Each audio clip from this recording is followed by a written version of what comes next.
Hello movie style family, welcome back. एक और लाजवाब कहानी लेकर आ चुके हैं।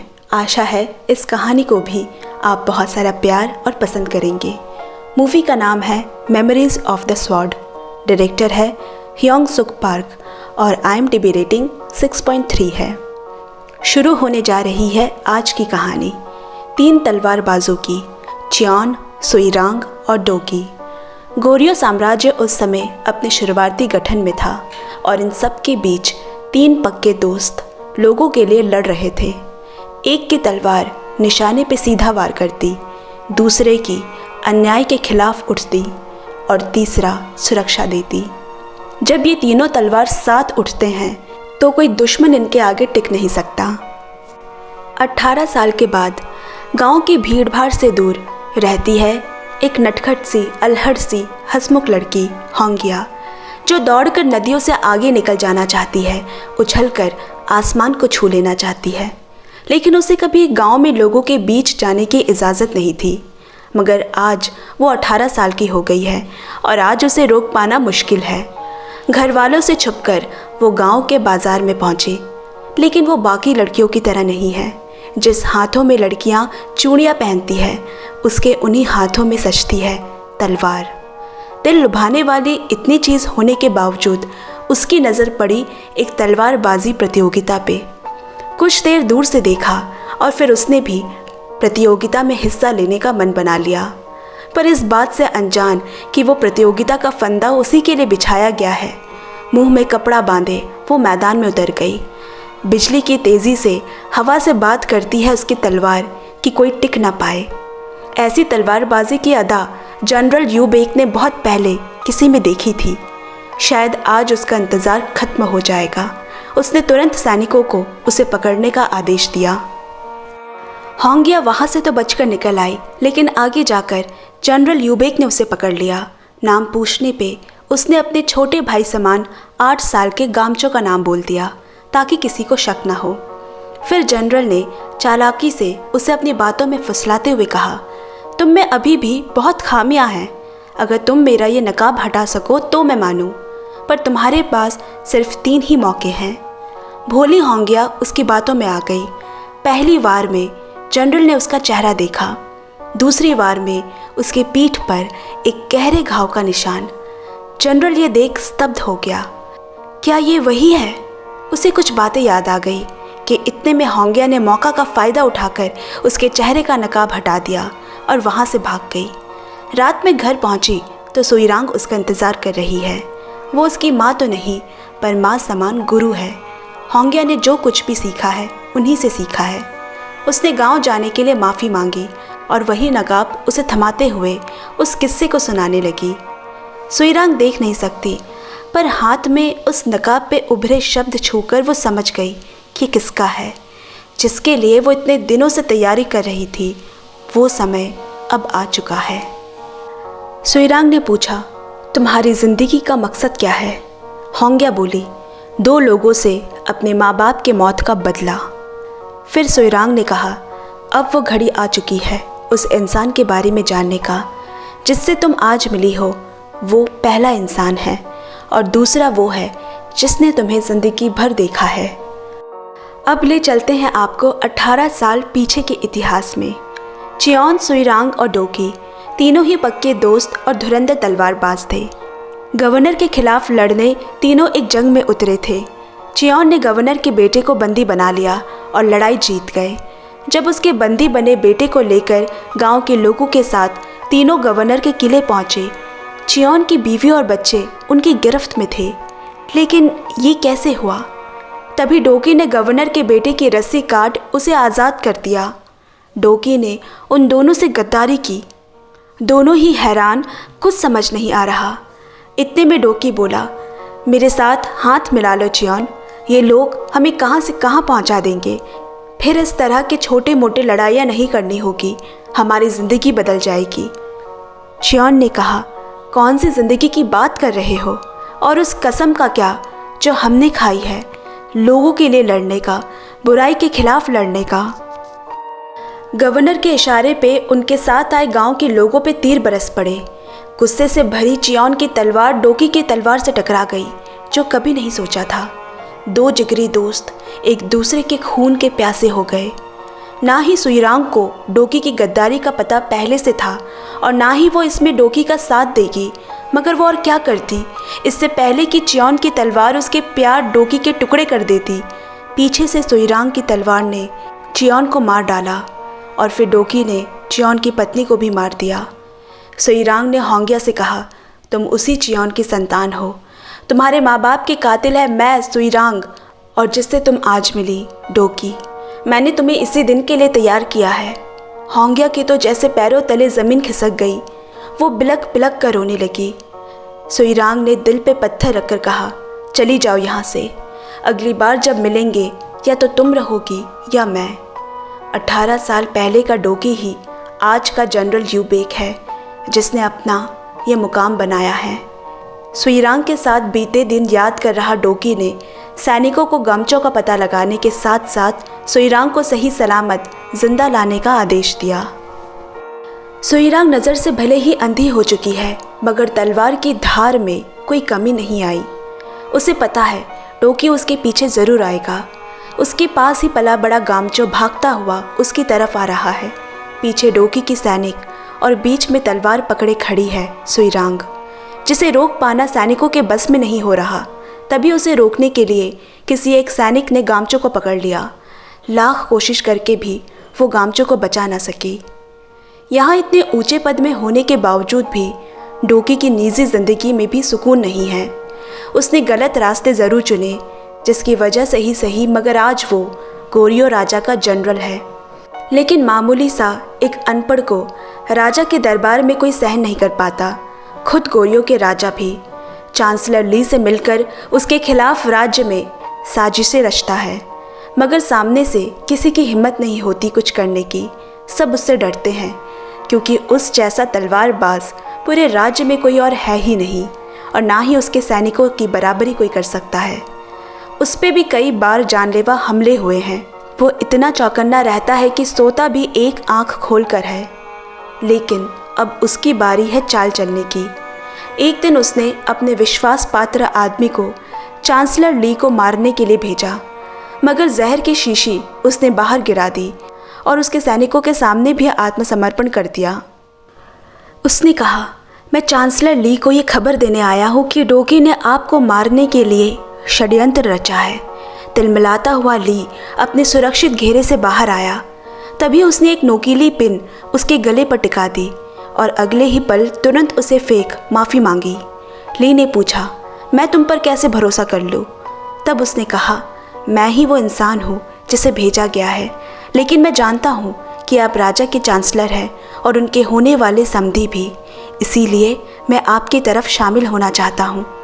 अगले दिन राजा अपनी बेटी और चांसलर ली के बेटे से शादी का दिन तय कर रहा है कि चांसलर ली को अचानक लगातार खांसी होने लगी और फिर मुंह से खून निकलने लगा।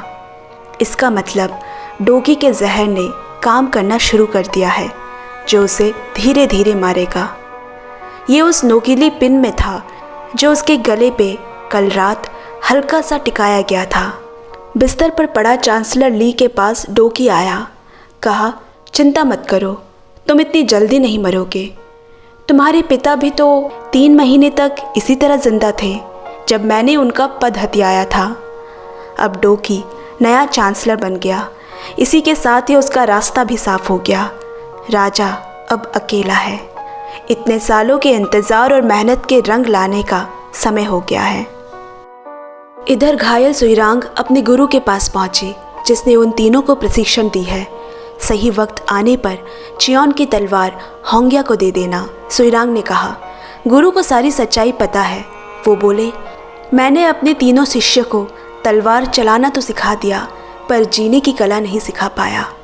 इतने दिनों बाद जब होंगिया वापस उस घर आई तो सब कुछ खत्म हो चुका था। उसे पता चला कि कुछ सैनिक गामचो को ढूंढते हुए आए थे। सुईरांग के लाख कोशिश के बाद भी वो गामचो को नहीं बचा सकी और उसके बाद से सुईरांग का भी कोई अता पता नहीं।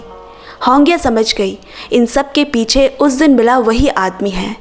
इधर डोकी के पास एक कारीगर आया और उसे एक गुप्त द्वार के रास्ते से ले जाते हुए एक नए भव्य आलीशान दरबार में ले आया, जहाँ का सिंहासन अभी तक अनछुआ है। ये डोकी का सिंहासन होगा जब वो गोरियों का नया राजा बनेगा। उसकी महत्वाकांक्षाओं का कोई अंत नहीं और उसे रोक पाना किसी के लिए मुमकिन नहीं। ऐसा दरबार किसी एक के लिए ही बन सकता है। इनाम में डोकी ने उस कारीगर समेत उसके परिवार को मार डालने का हुक्म दिया, ताकि भविष्य में कोई कभी ऐसा न बना सके। जल्द ही अपना बदला लेने होंगिया डोकी के ठिकाने पहुंची, लेकिन डोकी एक मांझा हुआ खिलाड़ी है और उसे मात देना इतना आसान नहीं। होंगिया के पास सुइरांग की तलवार देख उसे सुइरांग की वो बातें याद आई जब उसने उसे छोड़कर जाते वक्त कही थी, एक दिन चियोन की संतान अपने पिता का बदला हमसे ज़रूर लेगी। फिर उसने उसकी पीठ पे घाव के निशान को गौर से देखा। ये चियोन की बेटी नहीं है, उस पे मैंने वार किया था और ये निशान मेरे तलवार की नहीं। ये समझ आते ही उसने होंगिया पे तलवार से वार कर दिया और सैनिकों को उसे बाहर फेंक देने को कहा। समय रहते सुइरांग होंगिया के पास पहुंच गई और उसे सीने से लगाकर रोने लगी। उसने बचपन से उससे एक दूरी बनाकर रखी है, ताकि जिस उद्देश्य से उसने उसे तैयार किया है वो पूरा हो सके। एक गुरु माँ अपने शिष्य के लिए उन सैनिकों से लड़ाई करने लगी और इससे पहले कि वो होंगिया को ख़त्म कर पाते, उनका वही गुरु आकर होंगिया को वहाँ से ले गया। सुइरांग ने चैन की सांस ली, क्योंकि अब होंगिया सुरक्षित हाथों में है, और खुद को सैनिकों को सौंप दिया। अब वो डोकी का सामना करना चाहती है। जैसे ही डोकी को पता चला, वो नंगे पाँव ही सुइरांग से मिलने दौड़ा और उसे गले से लगा लिया। लेकिन सुइरांग बोली, मैं तुमसे मिलने नहीं बल्कि तुम्हारी मौत का पैगाम लेकर आई हूँ। मैं तुम्हें वही बातें याद दिलाने आई हूँ। डोकी बोला, झूठ बोल रही हो तुम। वो चियोन की बेटी नहीं है, उसकी आंखें चियोन से नहीं मिलती। उसकी बेटी मर चुकी है। किसी अनाथ को उसकी बेटी का नाम देकर उसकी पीठ पे अपने तलवार का निशान दिया है तुमने। हाँ, मुझे पता है वो निशान मेरे तलवार का नहीं है। मुझे मरता देखने के बदले में इतनी पागल हो चुकी हो। काश तुम देख सकती। इतने साल तुम्हारा इंतज़ार करने के बाद अब मैं राजा की बेटी से शादी करने जा रहा हूँ। ये राज्य अब मेरे कदमों में होगा और तब तुम अफसोस करोगी। यहाँ उनके गुरु ने दिन रात एक कर होंगिया की देखभाल की। अब वो ठीक हो रही है। अपने पैरों पे खड़े होते ही उसने अभ्यास करना शुरू कर दिया। एक दिन डोकी ने राजा से उसकी बेटी का हाथ मांगा, जिस पे राजा ने गुस्से से कहा, हिम्मत कैसी हुई तुम्हारी? गुलाम के घर पैदा होकर राजा बनना चाहते हो? शांत डोकी ने एक सीटी बजाई और उसके सैनिकों ने कमरे के हर एक दरवाजे खिड़की को ढाक दिया। राजा घबरा गया। डोकी उठकर उसके पास गया और बोला, लोगों ने तुम्हारा इस्तेमाल किया है। तुम सिर्फ एक कठपुतली हो जिसे मैं कभी भी नीचे गिरा सकता हूँ। बची कुची इज्जत प्यारी है तो इस रिश्ते को मंजूर कर लो, वरना तुम्हारे ना होते हुए भी ये शादी होकर रहेगी। फिर से सीटी बजते ही सब पहले जैसा हो गया। राजा को मजबूर होकर अपनी बेटी की शादी डोकी के साथ करने की घोषणा कर दी।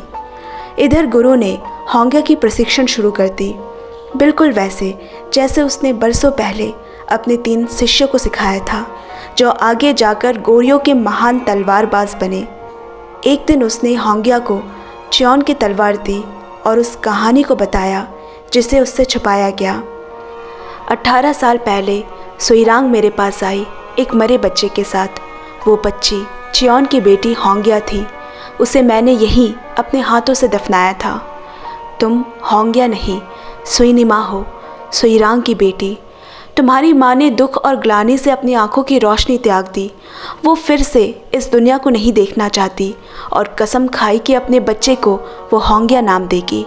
तुम्हें न कभी देखा न कभी सीने से लगाया, ताकि कहीं वो अपने वचन से विचलित ना हो जाए। तुम्हें पूरी तरह चियोन की बेटी बनाने के लिए वैसा ही निशान अपनी तलवार से बनाया जैसे डोकी ने चियोन के बच्ची को छलनी करने के लिए किया था। सुइरांग और डोकी ही तुम्हारे असली माँ बाप है। होंगिया के आंसू रुक नहीं रहे। इतना कठिन प्रायश्चित, इतना बड़ा त्याग वो कैसे कर पाएगी अपनी माँ का सपना पूरा? यही उसकी नियति है। यहाँ डोकी की कैद में सुइरांग है। डोकी अपने कमरे में बैठा सोच रहा है, आखिर कौन है वो लड़की जिसका चेहरा बहुत पहचाना सा लगता है। उसने तलवार पे अपनी छवि देखी, वही आंखें हूबहू उसे मिलती है। मतलब होंगिया मेरा खून है, मेरा और सुईरांग का। गुस्से में वो सुईरांग के पास गया और पूछा, इतनी बड़ी बात छुपाई, तुमने मेरी बेटी को मेरा कातिल बना दिया। इतनी नफरत थी तो खुद अपने हाथों से क्यों नहीं मार डाला? सुईरांग ने कहा, क्योंकि तुम तो डोकी रहे ही नहीं, तुम तो कब के यूबेक बन चुके थे। मैंने डोकी से जितना प्यार किया तुमसे उतना ही नफरत करती हूँ। वो दिन जल्द ही आया जब हाथ में चियोन की तलवार लिए होंगिया अपने पिता डोकी के सामने खड़ी है। दोनों में घमासान युद्ध हो रहा है। ये लड़ाई दो इंसानों की नहीं, दो तलवारों की है। चियोन और डोकी की तलवार, फरेब और सच्चाई के बीच, भरोसा और धोखे के बीच, दोस्ती और दगाबाजी के बीच। दोनों ही घायल हो गए। दूर खड़ी सुईरांग का दिल रो रहा है, लेकिन ज़्यादा देर नहीं, जल्द ही ये पीड़ा भी खत्म हो जाएगी। सुईरांग टकराते तलवारों की आवाज़ की तरफ बढ़ने लगी और अचानक दोनों के बीच आकर खड़ी हो गई। इतने में डोकी की तलवार उसे लग गई। ये देख डोकी के हाथ कांपने लगे। सुईरांग उसकी तरफ बढ़ी और उसे गले से लगा लिया और कहा, बस अब रुक जाओ। डोकी के हाथ से तलवार छूट गई। चियोन की तलवार एक झटके से पहले सुईरांग के आर पार हुई। डोकी ने होंगिया को देखा, एक बार अपनी बेटी के सर पर हाथ फेरा और बाकी की तलवार खुद के आर पार कर ली। कोई और भले न जाने, पर खुद को हमेशा पता होता है कि हमने क्या किया है। कोई इससे उम्र भर भागता है, कोई इसमें उम्र भर जलता है। केवल प्रायश्चित ही इसका आखिरी मुकाम है। दोस्तों, आज की एक्सप्लेनेशन आपको कैसी लगी कमेंट में ज़रूर शेयर करें और चैनल को भी पक्का सब्सक्राइब कर लें। आपसे जल्द मिलते हैं अगले वीडियो में। Bye bye, love you and take care friends.